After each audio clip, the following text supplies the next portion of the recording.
Life doesn't stop when the workday ends. On True HR Beyond the Office, Shannon Clark Johnston tackles topics that affect our lives in and out of the workplace. With conversations on mental health, reinvention, self-empowerment, and more, we share actionable insights to inspire meaningful growth. Join us for candid insights and guidance to help you build resilience, create balance, and thrive with confidence in all areas of your life.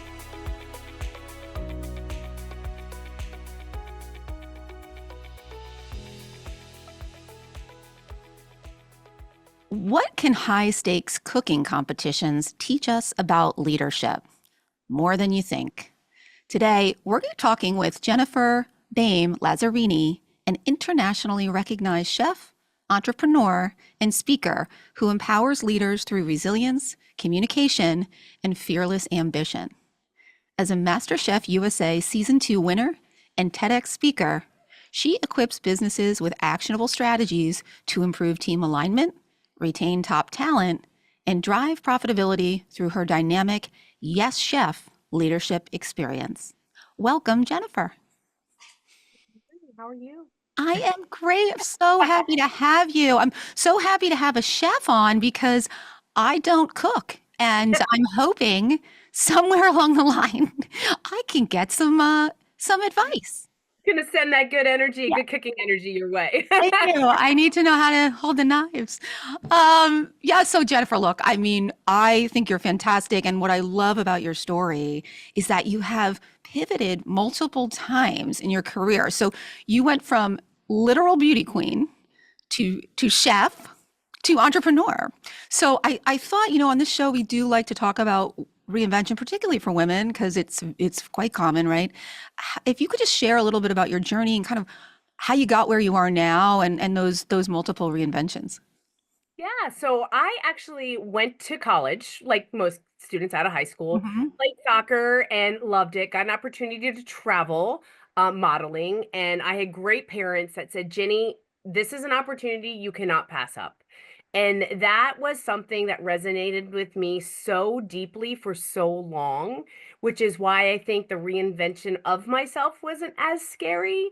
So I took off 3 years of college, went back, and I was a pre-med exercise science major. I know. You have more reinventions than I even knew. Yeah, and then I grew up watching This Old House. We all did. PBS was like my jam. I know I had weird watching habits, and I got into real estate and historic renovations. And I Wow. did it for 15 years. And we laughed because when I got married to my husband, I got married quite later in life. And when I got married to my husband, I had more tools than he did when we got married. I love that. But yeah, so I was in real estate and renovation and loved it. And I loved cooking. I'm a sports girl. We go to all the sports games, and at the tailgates, people will be like, "What are you bringing?" And then we have this big event called Point to Point. It's the biggest steeplechase in the country. It's like the Kentucky Derby of steeplechase, and you get 10 tickets, and they're like the coveted tickets to get. And people are like, well, what are you making for your spread? It's all about the food. It's all about the fashion, the fascinator, the hair, the whole 9 yards. It's like the Kentucky Derby vibe. It is the whole Kentucky Derby vibe. Yeah. And people would be like, what are you making? And they'd be like, have you given your tickets away yet? And a boy broke my heart, and I entered MasterChef. I had no culinary training. I had got there. If you want to talk about imposter syndrome, these people were like, I make blah, blah, blah. And people are making stuff out of their toilet. I'm thinking to myself, way over my head. But I just said, you know what? Go back to your roots. Go back, while you're there, you can't tell anybody why you're there. Anyway, we'll probably get into that a little bit later, but I studied and I studied, and I didn't know what I was studying. I was just opening up a recipe book and just studying and reading and getting information. And I always loved cooking and ended up doing very well. And after that, very well. And I off to the races. I started my catering company, and then I joined my husband. We actually knew each other, but we didn't date until after I was on the show. Because he was on the show as well. Is that right? No, he was not. He actually was Chopped. He's from Michelin Star Kitchens. He's like The real deal chef, like went to the CIA, has culinary training. So we cooked in the BVI's for Sir Richard Branson, and I was with Michelin star. This is so terrible. I was the only female that was there. Wow. Yeah, only female, Michelin star. I had no culinary training. These guys were like James Beard nominated, James Beard winners. I mean, like accolades out like every orifice you could find. And I'm thinking to myself, I'm over my head again. What am I doing? Like, how did I And get here? best part was I was cooking at the governor's house, and literally the lady of the house came up to me. She goes, "Oh my God, that is the most amazing dessert I've ever had." And it was the highlight of the entire meal. And like, I get goosebumps even thinking about it now. And I was like, maybe I belong here. So I was like, it But was not just until that moment, even after winning all of that, not until that moment did you really believe it. no, because I was like, how did I go? And on set you have what's called PAs, their assistants, and I became very close to one of the PAs, and he's like, Jenny, you have to believe in yourself. And on the mirror, and this is one of the things I tell people when I do like talks for high schools and things like that for motivation. And I always say you got to write on the mirror, take a sticky note on the mirror and write who you are, write what you want to be, write those words that you want to resonate with. You know, maybe you're not resonating with them. And I wrote on that mirror, God love the people that clean my room. They probably thought it was nuts. I wrote, "You will be the next master chef." And I wrote Gordon Ramsay underneath it. Like he was saying it to me. Like every day I woke up and that's what I saw. So I just kept, just believing in myself the best I could to Right. get to the next level, to the next level. It So sounds like you had, you mentioned in the beginning, like you had a family that was so supportive that it sounds like that allowed you to even try because so many people wouldn't even try. I am so blessed. My mother, my grandfather, and my aunt, and other people along the way, um, always believed in me. I was a competitive gymnast as a kid, and I would go before school, after school, Saturdays. And one day I woke up and I was like, I can't do this anymore. I'll never forget. I was 11 years old and I walked into the gym. I said, this is it. I need friends. This is crazy. And I walked out and I said, Mom, by the way, I quit today. And God love her because she would work over. She was a nurse. So she would work overtime so she could pay because it's not cheap. Right. No, Gymnastics, not cheap, no. and traveling and da da da. And she looked at me, she said, okay, well, what are we going to do next? And I Wow. What next? what next? And my mom we grew up very poor. I mean, when I say very poor, licking green stamps, like wrong side of the tracks, whole nine yards. But my mom always instilled in me, you can always have what you want. You just got to work for it. And I've taken that lesson. And I mean, we didn't, I'm so old that we didn't have soccer for girls in my junior high and high I'm school, right there with you. My, right? my, my mom started the soccer league in our town when I was like very young, but there wasn't any, which There is was nothing. wild now. There was nothing, and so I had my grandfather was like, "Oh no, you're going to play on the boys team." And I was like, "Oh, okay." And the coach on the boys team came up to me, who I'm still friends with today, which is so awesome. Came up to me, he's like, "You're going to play on I've seen you play. I've seen your determination and you're going to play on the boys team." And let me tell you something. It was the best. I still talk to a lot of those guys. A lot. I mean, Wow. I've been out of high school for a few months. And I still talk to them and we laugh. We're like, remember when, and that set me up to go in to play a Division 1 soccer and go on to like, when somebody said no, I was like, oh, okay. Right. Sure. Well, because I've already overcome this and this and this. It's such a testament to having people who believe in you. Yeah. It really, really is. And people who don't have that, it's easy to say, oh, why didn't you try this or why didn't you do that? Well, if you don't have anybody in your world who thinks you can, you have to be pretty gutsy to think you can on your own. And then, I think it's fantastic. And I'm sure you're teaching that to your kids as well. They probably have stickies up. I do. They drive they drive me crazy sometimes. Like I'll open up my laptop and there's a sticky in there and they're like, but it's cool because they're really absorbing that information. Some days though, I will say I'm like, "Ooh, I might have done too good of a job." And this is going to serve you. But right now, I need you to do this. Right. Right. I love that. I love that. What a fantastic story, really, of reinvention and believing in yourself and having others that believe in you. And that MasterChef I feels pretty pivotal to me when you show up there and you have no real experience. So let's talk about that a little bit because I'm really curious about it. It's such a it's not only, you have all these people there that are doing all these fancy things, but it's like a pressure cooker, like not no pun intended. It's a pressure cooker of a situation, right? So what what was like the most intense moment on that show for you and how did you kind of push through that? Well, to get to the show, 30,000 people auditioned, okay? Wow. Oh They wow. took 100 to LA. From that 100, they whittled it down to 18. And like, you want to talk about personalities. I mean, like, I was like, wow. Like, I did pageants and there are some personalities, but wow, I was like, these people are intense. But yeah, I think my pivotal moment was in the top in the top three. And it was two boys, two guys, and myself. One of which I was very good friends with, one of which was literally arch enemy number one from day one. From day one. And they said they never dressed us, they never told us what we were doing. You have no clue what you're doing, no clue where you're going, no clue of anything. You show up at 7 in the morning, and most nights you don't leave till 11:30 at night. Yeah, it's a long day.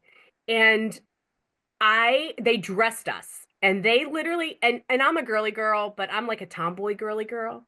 So they dressed me in this June Cleaver 1940s dress, which was adorable, platform wedge heels.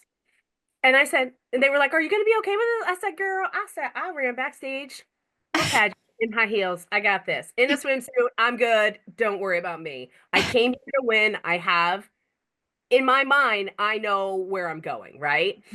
And the moment that they showed the ingredients and they had mushrooms, and I know, sounds crazy, a fungi, Hey, what the heck are you gonna do with that? I'm not a mushroom My person.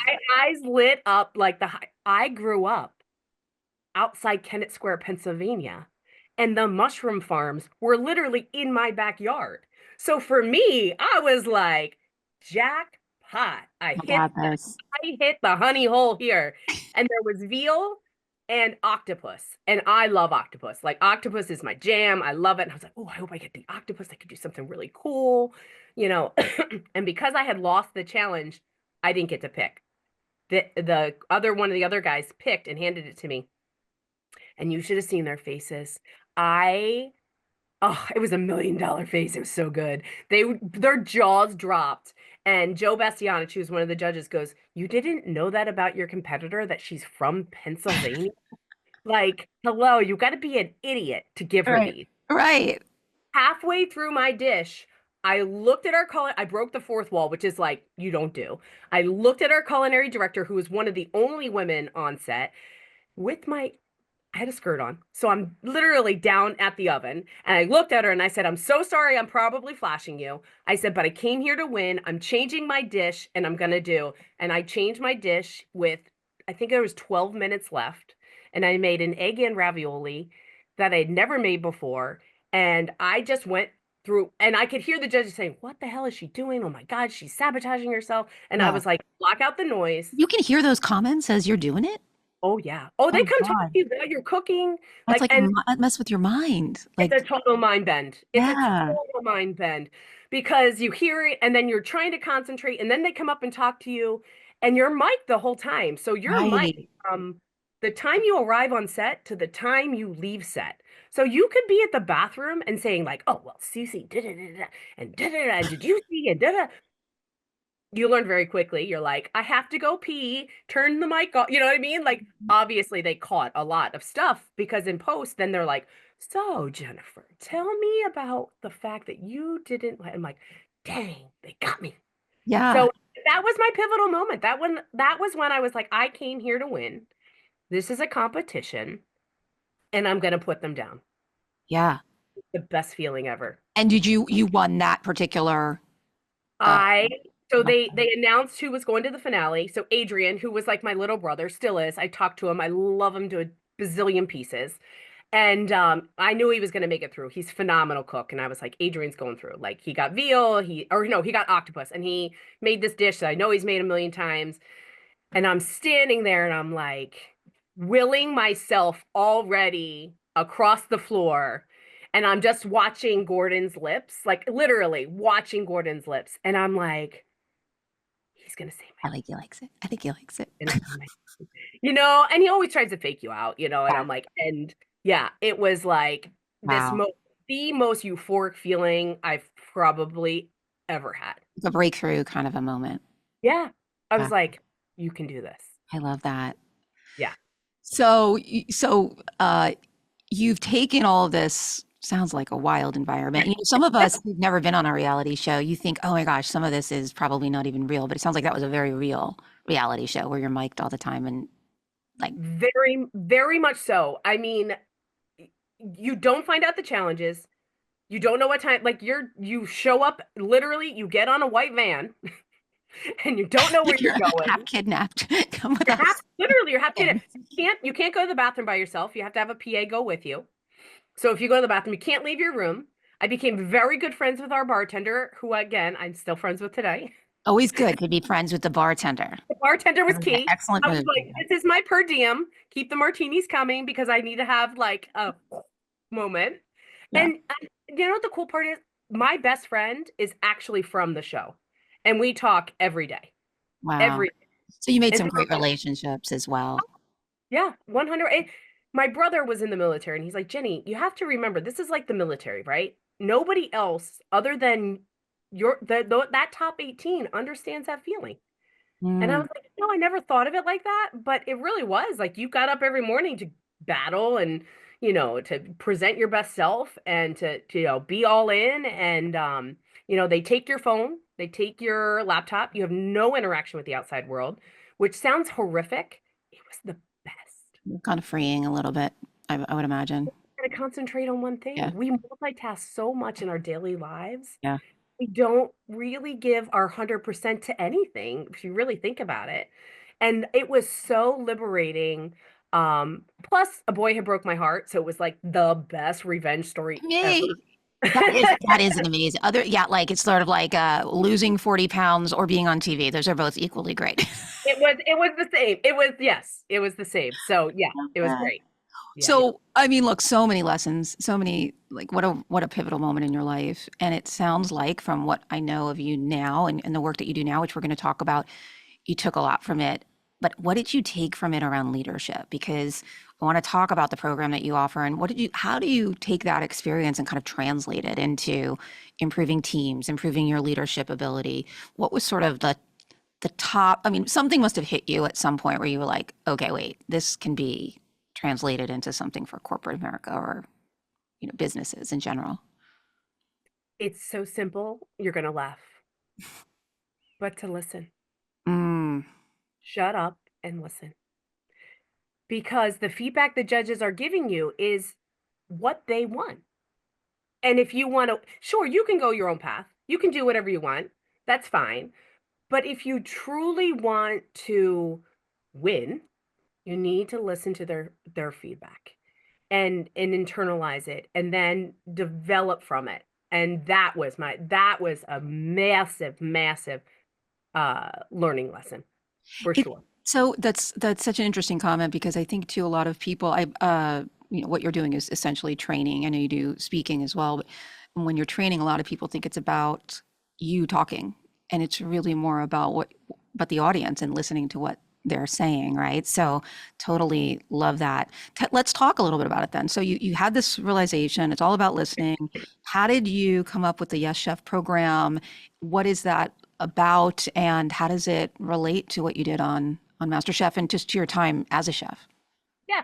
So having had restaurants, your decisions that you make at 5 o'clock have immediate impact, right?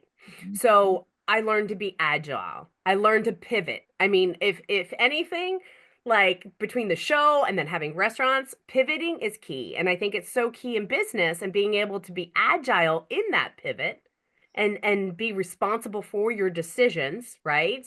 And then from those decisions, obviously have consequences. So either the fallout or the success and then the learning moment, right? Mhm. So when we sit down, around food and break bread, conversation comes easy. It really breaks down barriers. And the cool thing about Yes Chef is that I take CEOs, C-suites, and the janitor, and I put them all in the same room. Love that. And it's like I call it the dodgeball game. You don't get to pick your own team. This is not dodgeball. I'm picking your team by random, and you're going to all work together. So we're stripping away all the titles. We're putting everybody on even playing field. We're going to listen to everybody's ideas, and you're going to create a dish with disruptions and things that don't go right. Um, and it is so cool to watch. Like when we had restaurants full time, I hired my dishwasher in the fact that he was going to be my next lead line cook. I never hired him to be the dishwasher. And Mm. when I interviewed them like they were going to be the next cook because I wanted to develop their leadership because I am a firm believer you're only as strong as what some people perceive to be your weakest link on the team. And in a restaurant situation, that's your dishwasher most of the time. Mhm. You know what? There were days that I would get in the dish pit. There were days my husband would get in the dish pit. There were days when oh, Wani, I love her. She's this little 4'1" lady. We just love her to pieces. And I'd be like, "Hey guys, ship's going down. Let's go. I need all hands on deck." And they would go, "Okay, chef." And they would literally come to the floor, remove dishes, take guest orders. They would greet guests at the front door. Now, mind you, most of them, their English was not their first language. Fortunately, my husband was in the same boat, so he understood, and we taught them. And man, they're like I call them like my kids, like. And when you get into the Yes Chef uh, interactive, man, those barriers just you see it just come down. Everybody's energy comes to the same level, and it's about teamwork to get to the end. Yeah. I Yeah. take that, we all love HR, right? We love HR, but who Do we? wants to go to HR a lot, right? Wait a second. Right? We all love HR, but Okay. you don't want to go to them to complain all the Right. time. Sometimes Right. you need to find the solutions within your own thing. And this is the best because when you first walk in the door, you put what you like, you put what you don't like in a basket. And I'm the bad guy now because I'm now working through the issues that somebody might not feel comfortable Yeah. bringing up, Right. because it's a safe space and I'm going to break it down. And the best part, like, you and I've talked about laughter, man, laughter is just powerful, right? Absolutely. Powerful. I mean, I was on a podcast yesterday and I tell you, my dog, this is terrible. I have a Frenchie. Don't recommend them. I love him. I love you, Mr. Churchill. His name's Sir Winston Churchill. I came downstairs and he had pooped right in front of my desk. And I was like, are you kidding me right now? Right before the podcast. Like I'm talking like 7 minutes before I'm supposed to go on. And I was like, you're gonna die. Like, but like then you go into that mindset of like, okay, how do I fix it? How do I get back on? What do Yeah. I do? Do I have spray? And it's like, and I went right to that mindset of like problem solve. All right, let's go. It happened. We need to move forward. And I think so many people lose that. After we're kids, we lose that. And it's such a shame because kids, really, when you look at kids and how they problem solve and you watch them on the playground, you watch them, even at home or wherever you are, their problem solving skills sometimes are Yeah. so far past ours. We're so unshackled with all of the stuff I think that weighs us down, and we lose that. You're right, because we're thinking, and also to your point before about just multitasking and so many things on our plate at one time, phones and social media and all of that doesn't help. I think you're absolutely right. And I'm hearing like so many lessons that are learned during this kind of a process, communication to your, yes, absolutely. I was writing them all down, understanding the value of every role, hiring for leadership. Now, this is a really interesting one that you said because I've been in HR for over 25 years, or I was.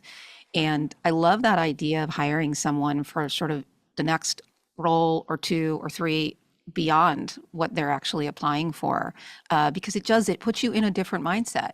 It's not really hiring for potential, but sort of. I think it's a little bit of a different hiring for leadership is very, very interesting. Um, when you would do that, did you tell people that's what you were doing? So you're interviewing someone for a dishwasher position. Do you tell them out of the gate, like, look, I'm looking at you because I want you to be a leader and I think you could be, whatever the next level up is from that? Or is it something that you sort of keep to yourself as the head of this operation? How do you articulate? No, I was very transparent about that. I was extreme because I want to create a culture, right? Yeah. From that culture, I want them to have ownership. And ownership means being proud of working at the restaurant you're at. And I want them to go out in the community and I want them to talk about it because, restaurants are hard. The bottom lines are very thin. I, Everyone's like, "Oh, you're making so much money." I'm like, "Are you kidding me? I'm working like 90 hours a week and I want to like literally throw myself off the bridge because it would be faster." Like and it takes a certain person to really get into restaurants. But I would tell them straight forward. I'm like, "Why is it that you only feel that you can be a dishwasher?" And they would tell me, I lack this. Okay, so let's develop that. Mhm. Would you be okay with that? And they're like, what? They're mind blown. They would be mind blown because nobody's really approached them like that. It was they were the dishwasher, they stay in the dish pit, you don't talk, you don't move, you clock in at 2 o'clock and you leave at 11. It's so true because I think one of the things that in corporate we struggle with is people saying, I don't see a future here, right? And they leave for something else and get a raise somewhere else, right? To know that right out of the gate, you're being developed and looked at and you're a part of the team. I just really, really love that concept. So excellent, excellent idea. Let me talk to you a little bit about how this relates to corporate in the sense of the kitchen is like this immediate response. You have like kind of immediate gratification, right? Like I know whether or not people are communicating. I know whether because right, the dish is going to be a bomb or that it's going to be great. Um, so, eh, you know, how can you address that in corporate? Because that's not always clear. In fact, projects can take months, right? And then there's a lot of this, finger pointing and what have you, like this is why it happened. No, it's this why it happened. So how do you address that? Or do you address that in your program and how to kind of take what everyone's learned in this experience and move forward? So we do personality profiling. We teach DISC, which a lot of HR people are familiar with, Yep. but they spew it out, but they don't activate it, right? They're like, "Oh, you're an I, you're an S, you're a C, blah blah blah," and Yes. there's nothing done with it, right? It goes Yes. in their corporate. It literally they open up the file, they stuff it in there, and they're like, "Okay," and they put it away. Well, what the heck was the point of even doing it? Hmm. Because what happens is y- you're hiring, right? And I did this a lot because I was like, okay, my front of the line person needs to be this. My blah needs to be it. And when I sold real estate, so I had a team, and I used to hire like that when I was in real estate too, and what happens in corporate is we forget about that. We give people we give them an identity, and we're like, that's what they are. They're not going to change. Da da da. But if you really break it down, and I was just having this conversation. My girlfriend runs a Home Depot distribution center in the Midwest. And she said, it's funny. She just got married. She goes, when I first met you, I wanted to kill you because you're so loud. And then I started talking to you. I'm like, wow, you're really interesting. And like, it's so funny because she is the antithesis. She's my opposite in the disc profile, right? So Hmm. like on paper, we shouldn't get along, but we're best friends because we do compliment each other and we do understand how to communicate with each other. And I know she takes time to process things, which for me, I would rather watch wallpaper dry than to but You're like a go, go kind of, yeah. I'm like, let's go, let's get moving, let's do this. And she's more like, okay, well, she knew the guy she married for 35 years. I said, Michelle, I love you, but seriously, that's taken to the nth degree. But she recognized, like, in business, she was this, at home, she was this, at church, she was another personality. And I said, when you look at people when you're hiring the corporate domain, you know, they may be something outside of work. And inside of work, there's something else. But the great part is, if they understand what they are at work, they're going to understand how to communicate with the secretary, with the CEO, with, financial, with their team leader. If their team leader is the opposite personality of them, there's a way to find common ground to get to that result, which stops this, right? Which stops Right. that reporting, because that's one thing in corporate America that drives me up the wall. And I'm like, no, first thing we're going to do is go me. What did I do wrong? Because from there, then you're open to learning and you're open to communication and you're open to having feedback in a positive manner that, like, hey, I really didn't like how you presented that. You kind of yelled it at me and you're like, oh, no, I didn't. And I'm like, well, okay, that's not going to help. So Yeah, we need to, it's self-awareness. self-awareness But is that is, geesh, so challenging. so So challenging. If you don't have it or you have someone who doesn't have it, it's like very hard to make people aware that they're not self-aware. yeah, and you know where that starts from? That starts from the top and it rolls Yeah, down the. that's right. So 100%. you need to go to the top and say, are you 100% on board with getting everybody else 100% on board and with our Right. culture? Right. Because Because a lot of times they want them to fix themselves first. You go fix it. I'm you not go do part of it. that. I Yeah. paid you to do that. Oh no, you don't. Right. Oh no, you don't. Because I worked at Oakley many, many, many, many years ago, right? And listen, I didn't get paid a whole lot. I didn't get paid a whole lot. But the cool part was is that I liked how I mean, I was like a teenager. My boss always, always talked to me like I was an equal. Yeah. Yeah. And you know what? I will never forget that. That is a lesson in corporate America. It was a very brief stint I was there, very brief. But I remember that because I was like, wow, they're respecting me and my opinions and my thought process. Well, You yeah. know, And I think what's really great about your program is that, a regular training program might be interesting for the half day that people do it. And yeah, maybe there's some fun activities, but yours is so experiential that, even for people that are kinesthetic learners that they want hands-on to remember some of these lessons, and you've had this shared experience of creating something together, which I don't know if there's science behind it, but to me it would seem that's more likely to stick, and that's easier to reference back to than a pie chart of everybody's styles alone. It's sort of a full body experience in my mind. 78% of the employees remember and retain your information 6 months longer than sitting and listening to a PowerPoint presentation. Yeah, you knew the science. Yeah, I knew there was something there. I love it. I really love it because it's something unique to sort of your general corporate training programs.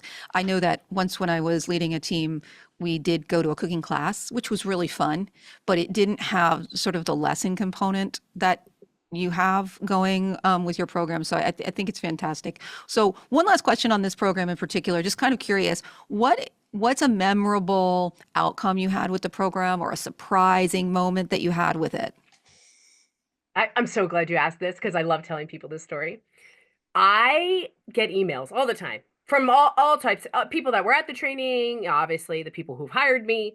And I'll never forget it. It was a team leader sent me an email and they told me this story that they were in the break room and getting coffee and getting their day going, whatever. And all of a sudden another employee who was there came in and they're like, okay, chicken parmesan. And that's what they had made. And she was like, okay, like I'm chicken parmesan. And later in the day there was a conflict, there was things happening, and that employee was like, I'm going back to chicken parmesan. Like, and she was like, it was the coolest thing to recall what you were saying to me, because when I sit and I take notes, I'm like, "Yeah, I'm taking notes," and then I'm doodling and I'm not really paying attention. But now I'm thinking, I'm chicken Chicken parmesan, Parmesan. like, and she was like, it was such an aha moment for me to go back to, okay, this is my personality, this is their personality, so I need to do X to get them to get on board to do the same thing. And it was like just I get goosebumps talking about it. It's like Yeah. so, but and that was in a manufacturing company, okay? That was in a man where people are not flexible. Right, right, You right. know, But they now they're chicken parmesaning. They other know. parmesaning, and that's such a That's cool. yeah. I It love was that. like, you got it. Like I was like, okay, you got it. You're telling me you got it. So that was very cool. Very cool. So I always like to wrap up with a couple of tips. If, if for leaders out there who are kind of struggling, like how do I bring this together? Other than, of course, your program, what are some tips you would give people? 1% change every day is huge because in a year, you can change your business 37%. Imagine what that does to your bottom line. Hmm. And we can all do 1%, right? I mean, I'm going to call myself out. I may be a pageant girl, but Shannon, makeup and I freaking hate it. I hate it. I'm like, ugh, I couldn't be bothered. I get mascara on because I have no eyelashes, but and some, nice chapstick. But like, I say to myself, you know what? One thing a day, I got to get up and I got to do it, right? So 1% change a day. Yeah, Imagine that bottom line, 37%. Imagine just 37% more profit at the end of the day if you make 1% positive change. I love that. I love that.